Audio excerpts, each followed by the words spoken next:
Hello and welcome back to Parallax Scrolling for web design.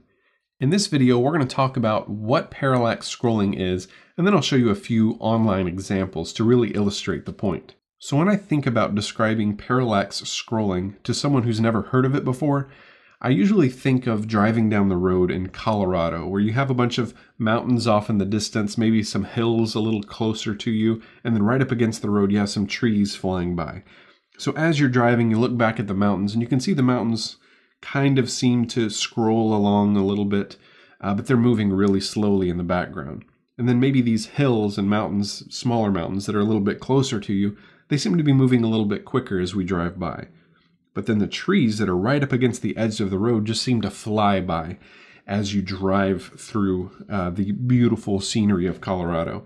And that's exactly what parallax scrolling is. When you have two or more objects that are scrolling at different speeds, that really gives the slower scrolling objects the appearance that they're further away. So let's take a look at a few examples online to see what we're talking about. The first example I have pulled up here is at a website called iwc.com, and you can see the URL in the address bar. But this is a simple website, very clean, very nice looking website. But watch the background as we scroll down. As we scroll, this background image on the left and right is scrolling at a different speed than the rest of the content. The content is scrolling up a little bit faster, whereas the background is just slowly creeping upwards as we scroll. And that is a very subtle effect, but it looks really nice. With that simple effect, it really adds a lot to our website. So we can scroll up or down, and it will scroll at a slower speed than the content in front of it. So it's a really nice, simple effect. And this is very similar to what our very first project is going to be. We're going to have two layers. We're going to have a background layer, and then we're going to have our content layer. And the content is going to scroll up faster than the background. Another great example of this is at a website called culturalsolutions.co.uk. And it gives a similar effect. If we scroll down, we see that we have this foreground layer with our content in it. And it also has a little bit of a textured pattern on it. And it's scrolling up faster than some of these background items, these circles that are in the background. And that gives it the effect that these circles here, this yellow, blue, red one, that these are further away than our content because they're scrolling slower. And this also has a really helpful menu at the top where you can actually click on these menu items and it will scroll for you. And just that simple parallax effect really adds a lot to the experience of this website. Okay, a third example I wanted to show is at a website called rowtothepole.com, and I really like the effect on this one. Here we actually have three layers of scrolling.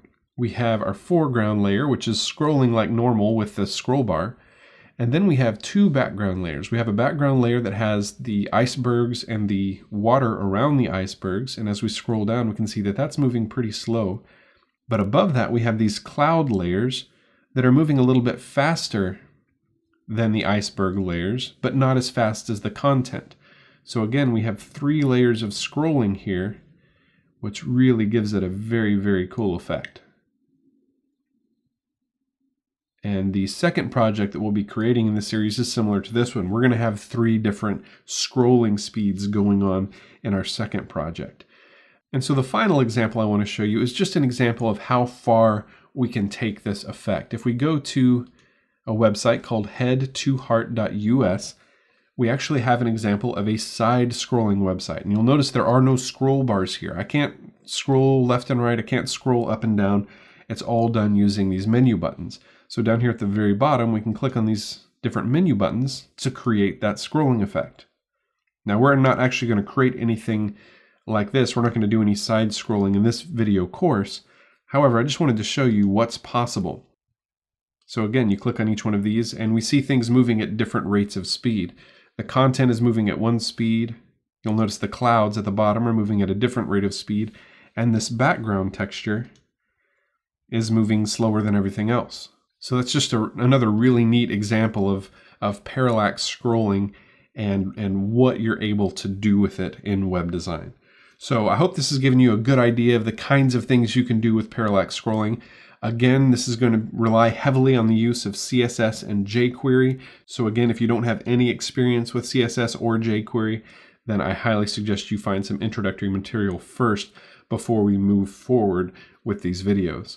But those are some examples I just wanted to show you. Hopefully they will inspire you and help you to come up with ideas for your own websites that use parallax scrolling. But in the next video, we're going to get started on our first project. So I'll see you then.